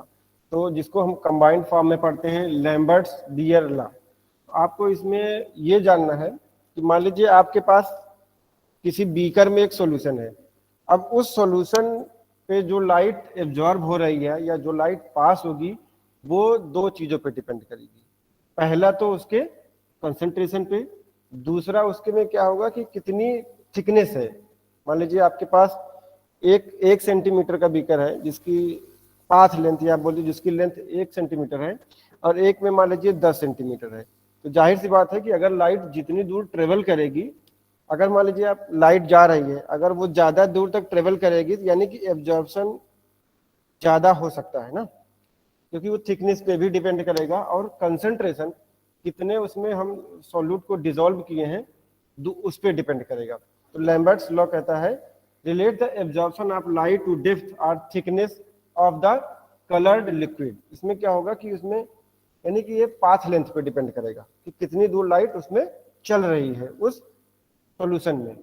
Each layer of equal thickness will absorb the same fraction of light which passed through it। अब वो क्या करता है कि अगर इक्वल थिकनेस है तो सेम फ्रैक्शन की लाइट को एब्जॉर्ब करेगा। अब नीचे वाला आपके काम का नहीं है इसलिए हम इसको नहीं बताएंगे। Ma'am next.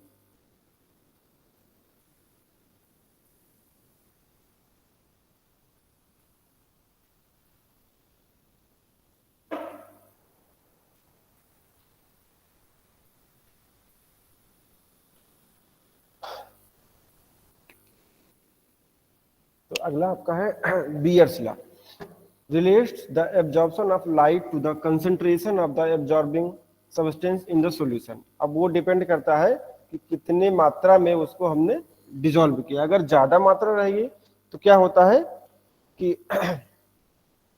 इसमें क्या होता है कि light absorb directly proportional to the concentration, यानी कि जितना कंसंट्रेशन ज्यादा होगा उतना ज्यादा वो एब्जॉर्ब करेगा। ये आपका क्या है बीयर्स लॉ, यानी लैम्बर्ट्स लॉ को आपको ध्यान रखना है कि कितनी दूर ट्रेवल किया, डिस्टेंस यानी पाथ लेंथ। और बीयर्स लॉ में आपको ध्यान रखना है कि कितनी मात्रा, यानी कि आप इसमें क्या कर सकते हैं क्वालिटी और क्वांटिटी का दोनों को मेजर कर सकते हैं। ये आपका कंबाइंड फॉर्म हुआ बीयर लैम्बर्ट्स लॉ, या कहीं कहीं आप लैम्बर्ट्स बीयर लॉ पढ़ते हैं। Absorbance is directly proportional to the concentration of the solution. वो क्या होता है कि कंसंट्रेशन पे डिपेंड करेगा। तो यहाँ एक फॉर्मूला है ए बराबर एप्सिलॉन सी और एल। सी क्या है कंसंट्रेशन है और एल क्या है आपका लेंथ है। तो आप नीचे देखिए एक सोर्स ऑफ लाइट है यहाँ मान लीजिए जो भी अगर आप बल्ब देंगे, मान लीजिए बल्ब रहेगा तो उसमें कई तरह के नहीं कई वेवलेंथ के या कई तरह के लाइट प्रोड्यूस होंगी, लेकिन आपका जो मोनोक्रोमेटर होगा वो सिंगल ऑप्टिकल फ्रीक्वेंसी बना देगा इसको। तो अगर आप जब आगे भी पढ़ेंगे स्पेक्ट्रोफोटोमीटर तो वहां भी मोनोक्रोमेटर लगा होता है। इसमें क्या होगा जो आपकी I0 क्या है इंसिडेंट, जो लाइट गई पहले आई तो इसे हम क्या बोलेंगे इंसिडेंट लाइट। फिर जो लाइट पास होगी तो उसको हम बोलेंगे ट्रांसमिटेड लाइट। तो क्या होगा ये वाली लाइट ज्यादा होगी इससे कम से। ये जो फॉर्मूला है यहाँ पे देखिए, अगर ए को हम देखते हैं A directly proportional to the C और directly proportional to the L, यानी कि दोनों के डायरेक्टली प्रोपोर्शनल है। यानी कि जितना कंसंट्रेशन बढ़ाएंगे उतना एब्जॉर्बेंस होगा और जितनी लेंथ बढ़ाएंगे क्योंकि लाइट उतना दूर ट्रेवल करेगी। मान लीजिए आपका जो ये है यहाँ सेल आर क्यूबेट, तो इसमें अगर जितना सॉल्यूशन अगर इसकी हम चौड़ाई बढ़ा दें इतना दूर कर दें तो क्या होगा ये लाइट यहाँ से आगे थोड़ा ट्रेवल करेगी, यानी कि एब्जॉर्प्शन की संभावना बढ़ जाएगी ना। और या कि उसमें हम जितने नंबर ऑफ सॉल्यूट ज्यादा डिजॉल्व कर देंगे तब भी एब्जॉर्प्शन की पावर बढ़ जाएगी। तो आगे हम क्या करेंगे डिटेक्टर से डिटेक्ट कर लेते हैं कि कैसी लाइट आ रही है या जो ट्रांसमिट हुई लाइट। मैम आगे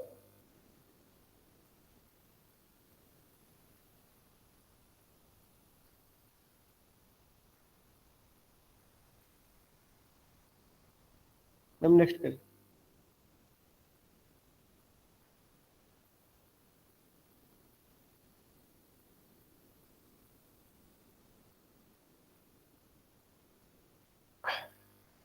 परफॉर्म में केमिकल कलरीमेट्री के बारे में थोड़ा सा आपको पहले ही एक रफ आइडिया पूरा बता दिए हैं और इसके प्रिंसिपल भी बता दिए हैं। बस आपको यहाँ पे मैम नेक्स्ट करिए। Perform a chemical reaction with the element to be analyze the result in a compound of element that absorb light। अब क्या होता है कि जो उसमें मान लीजिए आप जो केमिकल को डिसॉल्व किए हैं या जो सब्सटेंस को डिसॉल्व किए हैं उसके बारे में आप पता कर सकते हैं इस कलरीमेट्री की सहायता से। सिद्धांत आपको दोनों बता दिए हैं, इसमें आपको दो सिद्धांत ध्यान रखने हैं, लैम्बर्ट्स लॉ और बीयर्स लॉ। इसको कंबाइंड फॉर्म में आप याद रखेंगे लैम्बर्ट्स बीयर लॉ, यानी कि आपका जो डिपेंड करेगा वो डिपेंड करेगा उसके कंसंट्रेशन पे और उसके लेंथ पे या उसकी थिकनेस पे। अब इसमें क्या the amount of light absorb is related to, अब उसमें कैसे रिलेट कर सकता है कि उसमें जो केमिस्ट्री लग रहा है, यानी कि मान लीजिए अगर आप ऑर्गेनिक सॉल्वेंट में डिजॉल्व कर सकते हैं या वाटर में डिजॉल्व करेंगे तो उनके बीच जो फोर्सेस लगते हैं उनके कारण हो सकता है। दूसरा लेंथ ऑफ लाइट ट्रेवल, कितनी दूर लाइट ट्रेवल कर रही है इस पे कर सकते हैं, या द अमाउंट ऑफ कंसंट्रेशन जो आपका मटेरियल जिसको हम डिजॉल्व कर रहे हैं उस पे। तो एब्जॉर्प्शन को इस पे इतने पे डिपेंड करेगा। ठीक है नेक्स्ट में measurement of amount of light absorb by the colour develop in a sample. तो जिस कारण कलर डेवलप हो रहा है उसके बारे में हम मेजरमेंट करेंगे। नेक्स्ट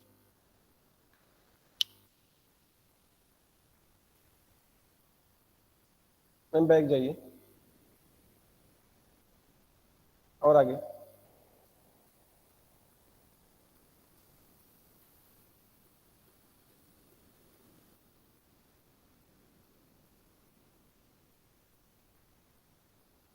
बस मैम, बस हाँ यही समझा देना बच्चों को, यही समझ में आ जाएगा। स्पेक्ट्रोफोटोमीटर, इसमें क्या होता है, आपके पास एक लाइट है, ठीक है, फिर आगे आपका एक प्रिज्म लगा हुआ है। इसमें क्या होगा, इसे हम बोलते हैं मोनोक्रोमेटर। तो इसका एग्जांपल आप लोग अगर ध्यान रखेंगे, HR320 एक मोनोक्रोमेटर है। ये क्या करेगा, सिंगल ऑप्टिकल फ्रीक्वेंसी बना देगा। मतलब आपके पास जो सातों कलर जा रहा है उनमें जो फ्रीक्वेंसी होगी उनकी सिंगल हो जाएगी, मतलब एक तरह की फ्रीक्वेंसी हो जाएगी। फिर हम क्या करेंगे, उसको एक लेंस से गुजारेंगे। फिर आपका जो ये बैगनी कलर का ये आगे जो दिख रहा है, यहाँ पे इसे हम क्यूबिट बोलते हैं, या इसमें आप जो है सॉल्यूशन रख सकते हैं। इसे गुजारेंगे तो आगे एक डिटेक्टर लगा होगा, या एनालाइजर भी लगा होता है, या डिटेक्टर एनालाइजर। तो ये डिटेक्ट करके यहाँ पे एक ये रीडिंग दे देगा, तो जिससे आप समझ जाएंगे कि किस तरह का सॉल्यूशन है। आगे में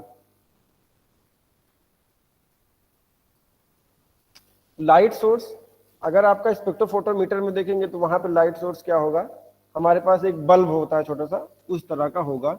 ये बगल आपके डायग्राम में यहाँ दिखाई भी दे रहा होगा कि ये, क्योंकि ये क्या होता है कि ये इंस्ट्रूमेंट है उसके अंदर लगा हुआ होगा, क्योंकि स्पेक्ट्रोफोटोमीटर में आपका ये अंदर लगा हुआ। ये हम बाहर सिर्फ दिखाने के लिए बताया कि यहाँ से जो लाइट जाएगी इसमें सभी तरह की लाइट होगी। अब क्या होता है कि इसमें हम लोग विजिबल भी देख सकते हैं, इंफ्रारेड IR भी देख सकते हैं। तो हम लोग को जो अभी BSc में पढ़ना है वो हम लोग विजिबल के बारे में ज़्यादा डिस्कस करते हैं। ये आपका देखिए आगे यहीं पे ये जो ये जहाँ पे ये हाथ है, यहाँ पे देखिए आपको दिख भी रहा होगा कि यहाँ बल्ब लगा है। ठीक है मैम, नेक्स्ट करिए। ये होता है, ऐसे लगा होता है ना। तो ये अलग अलग इंस्ट्रूमेंट में अलग अलग हो सकता है। ऐसा नहीं है कि जो है कि इसी तरह की लाइट जो आप बाहर देखते हैं ऐसी लाइट, इतनी बड़ी लाइट नहीं लगी रहती होगी। तो वो डिपेंड करता है इंस्ट्रूमेंट पे कि कैसा आपका इंस्ट्रूमेंट है। ठीक है, यहाँ से आप क्या कर सकते हैं, वोल्टेज रेगुलेट कर सकते हैं। अब क्या है मोनोक्रोमेटर, हाँ ठीक है, मोनोक्रोमेटर। तो मोनोक्रोमेटर का एग्जांपल आप लोग नोट भी कर सकते हैं जो बच्चे हैं। HR320 ये क्या करेगा कि सिंगल ऑप्टिकल फ्रीक्वेंसी बना देगा, क्योंकि आप देखें ये इसमें रेड, येलो, ग्रीन, ब्लू और ये बैगनी, तो ये कई कलर हैं, लेकिन आपको क्या होगा, इसमें आपको सिंगल फ्रीक्वेंसी को गुजारना है। ठीक है मैम, नेक्स्ट।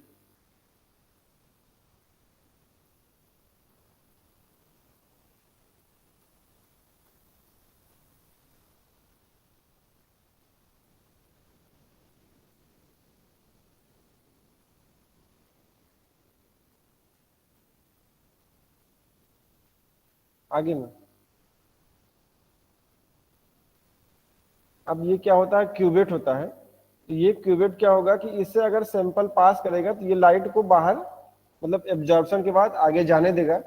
ये क्यूबेट क्या होता है कि जब हम कहीं कहीं पे क्वार्ट्ज का बना होता है, लेकिन हम लोग विजिबल वाले में करते हैं तो वहां पे क्वार्ट्ज का नहीं होता है, वहां पे सिंपल प्लास्टिक का होता है। लेकिन ये क्या होता है कि इधर से लाइट गुजरे तो ये लाइट को पास होने दे, ऐसा नहीं कि आप कोई भी लगा सकते हैं। इससे क्या होता है कि सॉल्यूशन में जो लाइट गिर रही है इसमें क्यूबेट में, ये पास हो जाए। Ma'am next. हाँ, ये यहाँ पे आपका लगेगा फोटो डिटेक्टर। यहाँ पे फोटो इलेक्ट्रिक ट्यूब होगी पूरा, मैम हाँ खुल जाने दीजिए। Differing response for the various wavelength, ये क्या करेगा कि जो भी वेवलेंथ होगी उसके नहीं वैसा ही रिस्पॉन्स देगा। ठीक, 340 से 600 नैनोमीटर का हो सकता है। तो इसमें इस तरह के फिल्टर, तो ये सब आपको नहीं जानने हैं, बस आपको ये जानना है कि ये डिफरेंट रिस्पॉन्स कैसे करता है ना। नेक्स्ट।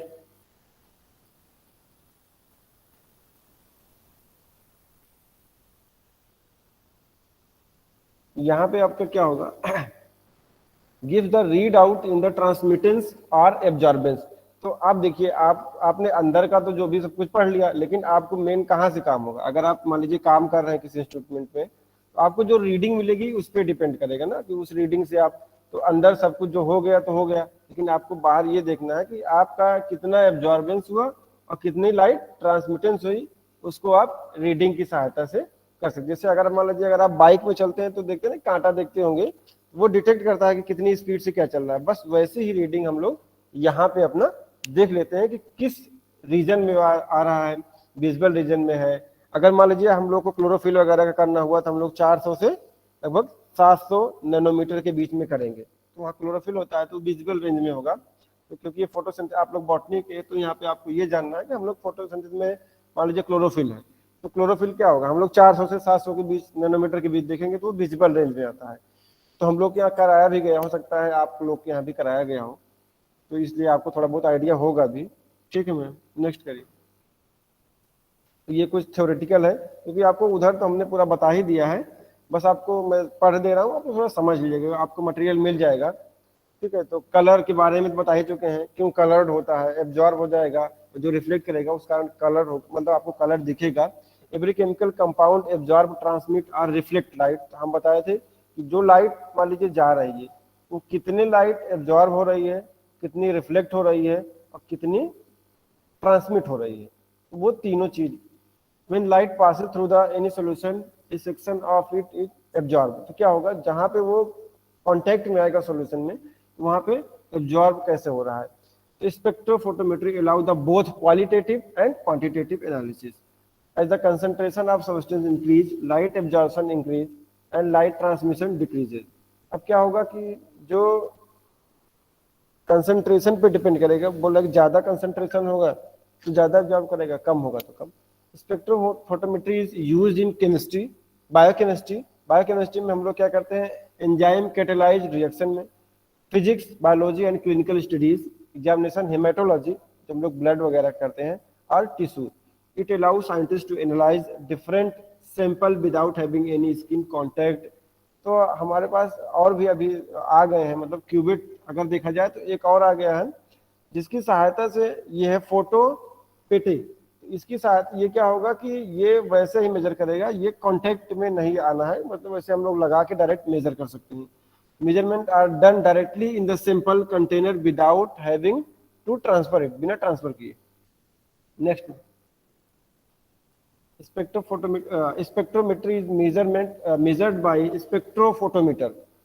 ठीक है, an instrument that is made up of two instrument, spectrometer और फोटोमीटर। तो आप जो पढ़ते हैं स्पेक्ट्रोफोटोमीटर, उसमें दो तरह के होता है, एक होता है स्पेक्ट्रोमीटर और एक होता है photometer. The spectrometer produce the light of the wavelength and the photometer major the intensity of light by measuring the amount of light that passes through the sample. In addition to those two components, spectrophotometer consists of a light source, a monochromator, a sample chamber containing a cuvette, a detector such as photomultiplier tube or photodiode to detect the transmit light, a digital display and a data analysis software package। तो क्या होता है, ये आपका इसके पहले जो हमने पूरा बताया था कि मोनोक्रोमेटर क्या है और किस चैम्बर में कौन क्यूबेट रखा गया जिसमें हम लोग सोल्यूशन रखते हैं, फिर आगे जाके एनालाइजर लगा होगा, फिर डिटेक्टर लगा होगा, फिर जहाँ पे हम लोग रीडिंग लेंगे, डिस्प्ले वाला आप देख रहे जो रेड कलर का चल रहा था। और जैसे मान लीजिए अगर इसको हम क्या करते हैं, अगर कंप्यूटर से कनेक्ट करते हैं तो कुछ सॉफ्टवेयर होते हैं जो एनालाइज भी कर सकते हैं डेटा को, अगर आपका ग्राफ के फॉर्म में आ सकता है या जिस फॉर्म में आप चाहें, अगर आप चाहें तो रीडिंग लेके आप खुद से ग्राफ प्लॉट कर सकते हैं। नेक्स्ट,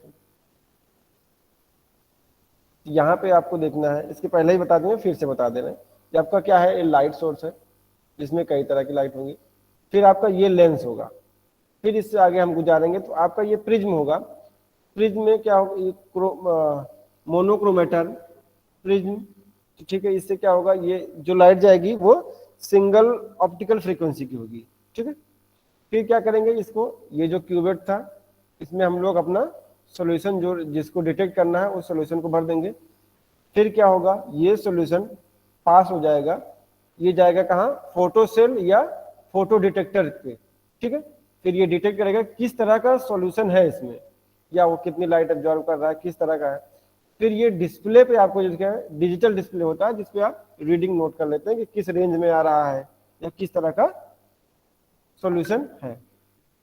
इसमें कई तरह के, अगर कुछ में है आप फंक्शनल ग्रुप जा सकते हैं ऑर्गेनिक कंपाउंड्स के, या उसमें कौन सा मटेरियल डिसॉल्व है। ठीक है, अगर मान लीजिए माइक्रोबायोलॉजी में आप देखेंगे तो बैक्टीरिया वगैरह कल्चर करते हैं तो उसको भी हम लोग डिटेक्ट कर सकते हैं कि किस रेंज में है वो। Next, thank you ma'am. अगर बच्चों से कोई सवाल हो मैम तो। हाँ हाँ बिल्कुल बिल्कुल। Students, now you all are allowed to ask the question. अगर आपको कहीं पे बहुत इंपॉर्टेंट टॉपिक सर ने आज कवर किया है और अगर आपको कहीं पे किसी भी प्रकार का कंफ्यूजन है तो आप सर से पूछ सकते हैं। ये लॉन्ग क्वेश्चन के लिए और शॉर्ट क्वेश्चंस के लिए, दोनों के लिए, आगे फर्दर कॉम्पिटिटिव एग्जाम्स के लिए, सभी के लिए बहुत इंपॉर्टेंट चैप्टर था, बहुत इंपॉर्टेंट टॉपिक था। तो कोई बच्चा, anybody who wants to ask the question?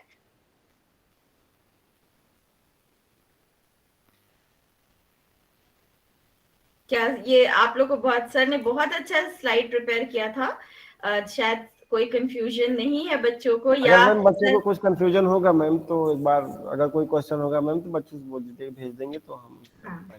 नहीं, श्योर। मैम रश्मि मैम ने तो प्रेजेंट कर दिया मैम, मतलब जो मेरा जो था उन्होंने प्रेजेंट कर दिया कि दरअसल मैम मेरे लैपटॉप आपका भी बहुत अच्छा प्रेजेंटेशन था, बहुत ही। और रश्मि मैम ने पहले ही बताया था कि रवि सर का बहुत अच्छा है इस टॉपिक पे वर्क और वो बहुत अच्छा परफॉर्मेंस देंगे। तो नो डाउट कि very good, very nice presentation and very useful for the students. मैं आगे की प्रोसीड।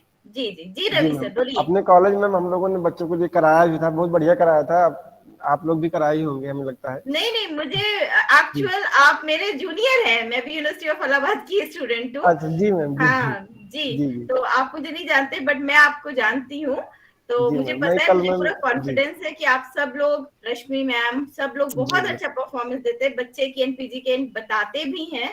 और इसी कॉन्फिडेंस में मैंने इतने शॉर्ट टाइम में आप लोगों को इनवाइट किया और आप लोगों ने एक्सेप्ट कर लिया। ये हम लोगों के लिए बहुत हर्ष का विषय है। इसके लिए हम बहुत धन्यवाद देना चाहते हैं। और आगे की प्रोसीडिंग्स और धन्यवाद ज्ञापन के लिए मैं अपने सहयोगी श्री अनुज कुमार सिंह को आमंत्रित करती हूँ। अनुज सर। हाँ मैम, थैंक यू। सबसे पहले तो रश्मि मैम को जिनका फर्स्ट सेशन था, लेक्चर था, और माइक्रोस्कोपी पे एक मिनट जरा माइक्रोफोन हम लगा लें, 1 मिनट।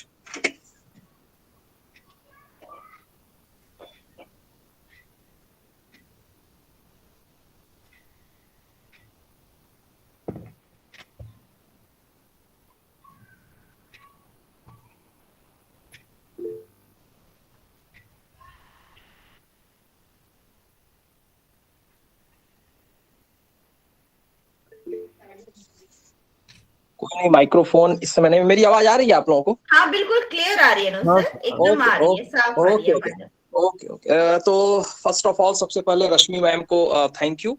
उन्होंने इतना सुंदर माइक्रोस्कोपी पे लेक्चर दिया और मैम हमारी सीनियर रही हैं, हम लोग जानते भी हैं उनको, जैसा कि जोसा मैम ने भी कहा उनके बारे में कि बहुत सारी चीजों में इंडल्ज रही हैं, बहुत सारी कमेटीज में हैं, डीबीटी स्टार स्कीम के तहत कार्यक्रम चल रहे हैं।